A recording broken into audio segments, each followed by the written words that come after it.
Doncs ja fa molt de temps, sempre he tingut curiositat, no sé, des que tenia 16, 17 anys, sempre estava encuriosida.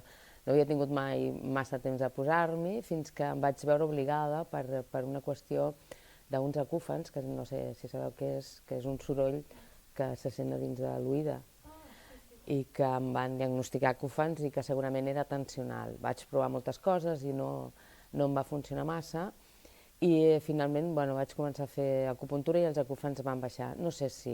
acupuntura, meditació, perdó, acupuntura també. I no sé què és el que va fer que els acúfens baixessin una mica, si la meditació o la medicació, però des d'aleshores que vaig començar a fer-ne, vaig començar amb el ioga i aleshores feia un ioga que es diu ioga kundalini, que al final de la sessió es fa una meditació i vaig descobrir que el que més m'agradava era la meditació. I aleshores m'hi vaig posar de ple. És que el mindfulness és molt més ampli, és molt ampli. Una part del mindfulness és la meditació, però el mindfulness és una manera de viure, d'entendre la vida, d'estar present, d'admetre les coses tal com són, de no emetre judicis, d'actuar amb amabilitat. És una manera de fer. El mindfulness està molt, molt, molt lligat al que seria la pràctica del budisme, però sense cap tipus de qüestió religiosa, exacte. Però la filosofia budista és la base del mindfulness. Jo practico mindfulness, intento. Sobretot medito i tot el més, tot l'altre, em costa moltíssim. Em costa molt estar present a cada cosa que faig, em costa molt no emetre judicis.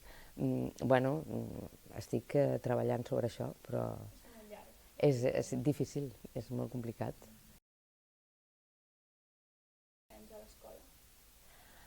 Doncs mira, perquè treballant a l'escola i practicant la meditació i el mindfulness de manera personal, jo veia que podia ser una eina important per una cosa més a ensenyar a l'escola, perquè tot va molt ràpid, igual que tot va molt ràpid l'escola IPSI és molt ràpida, hi ha moltes coses i molta exigència, i has de decidir coses, i has d'estudiar molt, i aleshores per poder assimilar això d'una manera més natural i més tranquil·la, penso que el mindfulness pot ajudar tant als adults com als alumnes.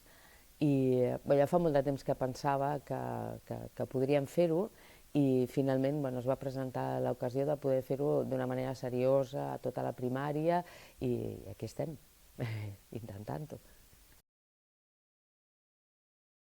Mira, les que jo faig, que són les sessions llargues, diríem, que són aquestes sessions que tu expliques més la tècnica, són unes sessions de 3/4 d'hora o així, doncs consisteix en una estona de respiració. Normalment explico una història per explicar algun concepte que vull treballar, com per exemple que vull explicar el ser amable, l'amabilitat, o l'estar present, o el no jutjar, o aquest tipus de coses que es treballen al mindfulness. Llavors, per exemple, l'última sessió que hem fet amb els nens de tercer ha sigut sobre l'amabilitat, i hem estat quasi bé 3/4 d'hora parlant amb els nens sobre què significa l'amabilitat, i ho hem fet amb una història, ho hem fet amb una pràctica de meditació al final. Bàsicament parlem i ajudem, sobretot en aquests més petits, a posar nom a allò que senten. A vegades estem nerviosos, a nosaltres també ens passa, que ens posem nerviosos o estem alterats o tenim un mal dia i no sabem exactament per què. I llavors les sessions de mindfulness serveixen una mica per mirar cap endins i explicar-te a tu mateix per què tens aquell dia de mal humor o què pots fer amb aquest mal humor.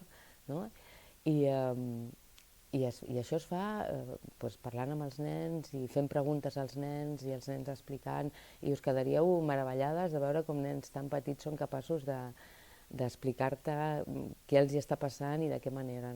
Doncs una mica és ajudar els nens a entrar en aquesta en aquesta situació, no? Que diu la por, diu l'alegria, diu l'enuig, posar-los nom i saber què fer amb ells, gestionar-los.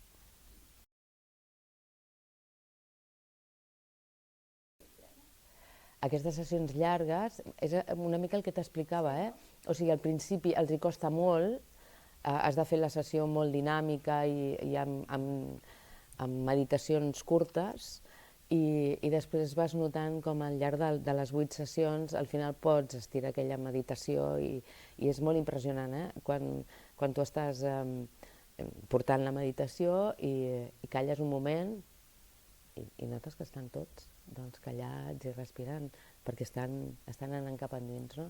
I això és molt interessant i es nota al llarg de les sessions. Al principi costa més, al final quasi bé tots hi entren, no tots, no tots. El que passa és que tenim la sort de que com comencem de petitons fins a 6è, si no entren un any, entren un altre, no? Exacte, anem fent, i al final, doncs, segur que la majoria hi entren. Per exemple, si tu tens un control, et pots posar molt nerviós abans del control, pensant quan tindràs el control, però quan tu estàs ocupant-te del control, és a dir, estic estudiant i estic amb l'atenció posada a l'estudi, no posada en el control, d'acord? Tu no estàs nerviosa, tu no tens ansietat. L'ansietat et ve quan penses en el control i penses, ai, aquesta que no hi he entès segur que és aquesta la que m'entra, no? Aleshores, aquí ve l'estrès o l'ansietat, no? Llavors, el mindfulness el que fa és que t'ajuda a que aquests pensaments no et marxin i vagin cap a on tu vols. Jo ara em vull ocupar d'estudiar, o ara em vull ocupar de córrer, ara em vull ocupar de parlar o d'escoltar, i això fa baixar l'estrès, perquè l'estrès ve produït perquè vivim no en el que està passant, sinó en el que ens ha passat o en el que ens passarà.